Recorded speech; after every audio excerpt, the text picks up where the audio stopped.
How to use Bipsync properly. Beginner mistakes that cost you.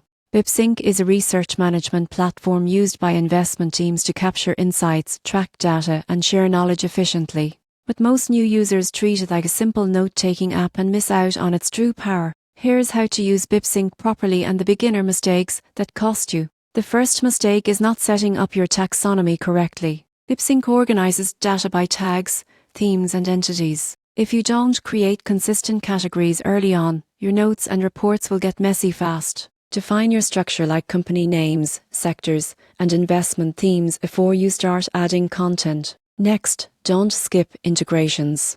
Bipsync connects with data sources like Bloomberg, FactSet, and Outlook. Failing to sync these means you're doing unnecessary manual work. Automate where possible to save hours each week. Another mistake? Not using collaboration tools. Bipsync was built for team research. Use shared notebooks, common threads, and internal tagging to keep everyone aligned. Pro tip: the tasks feature is your secret weapon. It lets you assign follow-ups, track next steps, and turn insights into action. And here's the surprising truth: most research teams lose value not from lack of data, but from lack of organization. So, build a clear taxonomy, automate your data flow, and collaborate actively. Used properly, Bipsync becomes your institutional memory, a system that turns scattered ideas into structured investment intelligence.